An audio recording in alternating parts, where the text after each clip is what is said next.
కూటమి ప్రభుత్వం అధికారంలోకి రాకముందు ఇచ్చిన ప్రధాన హామీల్లో మెగా డిఎస్సి నిర్వహిస్తామని చెప్పి ప్రధానంగా హామీ ఇవ్వడం జరిగింది. ఇచ్చిన హామీ ప్రకారము ముఖ్యమంత్రి చంద్రబాబు నాయుడు గారు బాధ్యతలు స్వీకరించిన తర్వాత మొట్టమొదటి సంతకంగా డిఎస్సి ఫైల్ పైన చేయడం జరిగింది. కానీ డిఎస్సి నోటిఫికేషన్ తీసుకురావడానికి కూటమి ప్రభుత్వానికి 1 సంవత్సరం కాలం పట్టింది. సంవత్సరం తర్వాత డిఎస్సి నోటిఫికేషన్ ఇచ్చినప్పటికీ కూడా ప్రభుత్వం విడుదల చేసిన నోటిఫికేషన్ లో అనేక గందరగోళాలు, అవకతవకలు ఉన్నాయి, కన్ఫ్యూజన్స్ ఉన్నాయి అని చెప్పి అనేక రకాలుగా లక్షలాది మంది అభ్యర్థులు విజ్ఞప్తులు సమర్పించినప్పటికీ కూడా విద్యాశాఖ మంత్రి గాని ప్రభుత్వం గాని దీని మీద ఏమాత్రము స్పందించకుండా, పునః పరిశీలించకుండా మొండిగా ముందుకెళ్లే కార్యక్రమం చేస్తున్నారు. 2019 నుండి 24 వరకు పూర్తిగా డిఎస్సి నిర్వహించలేని పరిస్థితుల్లో ఆనాడు వైఎస్ జగన్మోహన్ రెడ్డి గారి ప్రభుత్వము లక్షలాది మంది నిరుద్యోగులకు అన్యాయం చేస్తే, కూటమి ప్రభుత్వం అధికారంలోకి వచ్చిన తర్వాత నియామకాలు జరుపుతామని చెప్తూనే ఒక పక్క అయోమయానికి, గందరగోళానికి, ఆందోళనకు గురి చేసే కార్యక్రమం జరుగుతోంది. ఈ ప్రక్రియ ద్వారా నష్టపోతున్నామని చెప్పి లక్షలాది మంది అభ్యర్థులు విన్నవించుకుంటున్నప్పటికీ కూడా ప్రభుత్వం మొండిగా ముందుకెళ్లే కార్యక్రమం చేస్తోంది. ఈ పరిస్థితుల వల్ల ఇప్పటికే సుమారు 3 అభ్యర్థులు ఆత్మహత్య చేసుకునే పరిస్థితి వచ్చిందంటే లక్షలాది మంది అభ్యర్థుల్లో ఎలాంటి గందరగోళం ఉందో, ఎలాంటి ఆందోళన ఉందో మనం అర్థం చేసుకోవచ్చు. డిఎస్సి అభ్యర్థులందరూ ఏదైతే తన డిమాండ్లను ముందుకు తీసుకొస్తున్నారో ఇవన్నీ కూడా న్యాయపరమైన డిమాండ్లు. ఖచ్చితంగా ప్రభుత్వము పరిశీలించి డిఎస్సి నోటిఫికేషన్ లో, పరీక్షా విధానంలో మార్పులు తీసుకురావాల్సిన అవసరం ఎంతైనా ఉందని చెప్పి ఈ సందర్భంగా తెలియజేస్తున్నాను. అభ్యర్థుల విషయంలో ముఖ్యంగా వీళ్ళు తీసుకొస్తున్న డిమాండ్లలో ప్రధానమైన అంశము, నోటిఫికేషన్ ఇచ్చిన తర్వాత పరీక్ష రాయడానికి మాకు సగిన సమయం ఇవ్వడం లేదు, కనీసం 90 రోజుల సమయం ఇవ్వాలని చెప్పి డిమాండ్ చేస్తున్నారు. ఈరోజు ఒక బాధ్యతాయుతమైన ఉద్యోగానికి అర్హత సాధించడానికి కావచ్చు, పరీక్ష రాయడానికి కావచ్చు, భావితరాల భవిష్యత్తు కావచ్చు, విద్యార్థుల భవిష్యత్తును తీర్చిదిద్దే ఉపాధ్యాయులకు కనీసం 90 రోజుల సమయం కూడా ఇవ్వకుండా పరీక్ష నిర్వహించే కార్యక్రమం చేపట్టడం చాలా అన్యాయము. ఇప్పటికీ గత 7 సంవత్సరాల నుండి డిఎస్సి నోటిఫికేషన్ ఇవ్వకుండా ఉన్నప్పటికీ కూడా అభ్యర్థులు వేచి ఉన్నారు. మరి ఇప్పుడు హడావుడిగా తక్కువ సమయం ఇచ్చి పూర్తి స్థాయిలో ప్రిపేర్ అవ్వడానికి అవకాశం లేకుండా చేయడం అనేది చాలా దారుణమైన విషయము. ఖచ్చితంగా ప్రభుత్వం ఈ విషయంలో పునః పరిశీలించి అభ్యర్థులకు కనీసం 90 రోజులు సమయం ఇచ్చే విధంగా నిర్ణయం తీసుకోవాలని చెప్పి డిమాండ్ చేస్తున్నాను.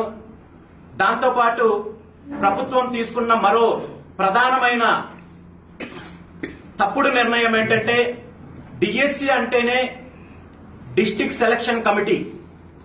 జిల్లా స్థాయిలో ప్రశ్నాపత్రం తీసుకొని రాకుండా, ఒకే రకమైన ప్రశ్నాపత్రం తీసుకురాకుండా నార్మలైజేషన్ విధానం ద్వారా ఒక్కొక్క అభ్యర్థికి ఒక్కొక్క రకమైన ప్రశ్నాపత్రం ఇవ్వడం వల్ల టాలెంట్ ఉన్న అభ్యర్థులు నష్టపోయే అవకాశం ఉంది. అదే విధంగా దీనిలో చాలా గందరగోళాలు ఉంటున్నాయి.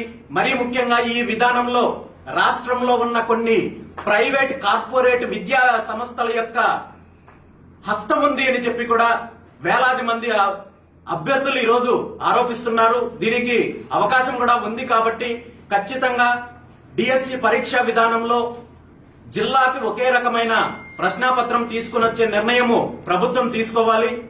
దాంతోపాటు వయోపరిమితి విషయానికి తీసుకుంటే గత 7 సంవత్సరాల నుండి గత ప్రభుత్వం కావచ్చు, ఇప్పుడు ప్రభుత్వం వచ్చిన తర్వాత కూడా 1 సంవత్సరం సమయం తీసుకునింది. కాబట్టి వేల మంది అభ్యర్థులు మీరు పెట్టిన వయోపరిమితి వల్ల నష్టపోతున్నారు. కాబట్టి ఖచ్చితంగా 47 సంవత్సరాలకు పెంచాలనే డిమాండ్ ఈ రోజు వేలాది మంది అభ్యర్థులు విన్నవిస్తున్నారు. ఇంకా చిన్న చితక లోటుపాట్లు ఉన్నాయి.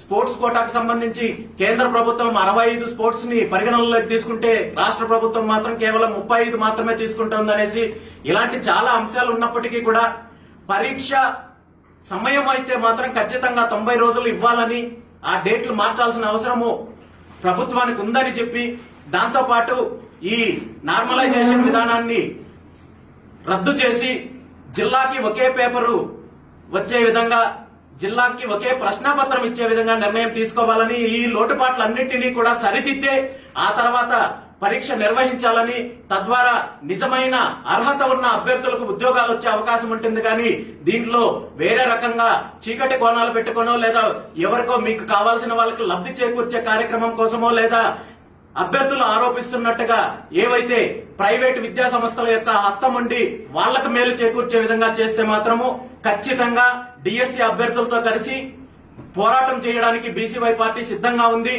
దీన్ని ప్రభుత్వం వెంటనే పునః పరిశీలించి ఈ విధానంలో మార్పు తీసుకురావాలని చెప్పి డిమాండ్ చేస్తున్నాము. ఈ రోజు విద్యాశాఖ మంత్రి గారికి ఒకటే కోరుకుంటున్నాను, గతంలో తీసుకున్నట్టయితే రాష్ట్రంలో ఎక్కువ డిఎస్సీలు నిర్వహించి ఎక్కువ మందికి ఉపాధ్యాయ ఉద్యోగాలు కల్పించిన ఘనత నారా చంద్రబాబు నాయుడు గారికి ఉందని చెప్పుకుంటారు. ఇది వాస్తవం కూడా. ఇప్పుడు మీరు నిర్వహించబోయే డిఎస్సి ద్వారా అవకతవకలకు, అదేవిధంగా గందరగోళాలకు అవకాశం ఇచ్చి ఆ ప్రతిష్టను దిగజార్చే కార్యక్రమం అయితే మాత్రం చేయకండి. ఎందుకంటే ఇది లక్షలాది మంది అభ్యర్థులకు సంబంధించిన జీవితానికి సంబంధించిన అంశము. ఇది మీ సొంత వ్యవహారమో, మీ ఇంటి వ్యవహారమో కాదు. మీరు మొండిగా మూర్ఖంగా ముందుకెళ్లాలనుకుంటే మాత్రం ఖచ్చితంగా డిఎస్సి అభ్యర్థులతో కలిసి బీసీవై పార్టీ పోరాటం చేస్తుంది, ఉద్యమం చేస్తుంది. అవసరమైతే ముఖ్యమంత్రి గారి నివాసాన్ని ముట్టడించడానికైనా కానీ డిఎస్సి అభ్యర్థులు సిద్ధంగా ఉన్నారు. రాబోయే రోజుల్లో ఖచ్చితంగా వేలాది మంది, లక్షలాది మంది విద్యార్థులకు సంబంధించిన భవిష్యత్తుకు సంబంధించిన అంశము. అలాంటి భావితరాల భవిష్యత్తును నిర్ణయించే విద్యార్థుల యొక్క జీవితాలను తీర్చిదిద్దే ఉపాధ్యాయుల నియామక ప్రక్రియలో ఎటువంటి లోటుపాట్లున్నా కానీ ఖచ్చితంగా బీసీవై పార్టీ పోరాటం చేస్తుందని చెప్పి ఈ సందర్భంగా తెలియజేస్తూ, ఇప్పటికైనా ప్రభుత్వము, విద్యాశాఖ మంత్రి నారా లోకేష్ నాయుడు గారు మేల్కొని ఇందులో ఉన్న లోటుపాట్లను సరిదిద్ది పరీక్షకు వెళ్లాల్సిందిగా బీసీవై పార్టీ డిమాండ్ చేస్తోంది. Thank you.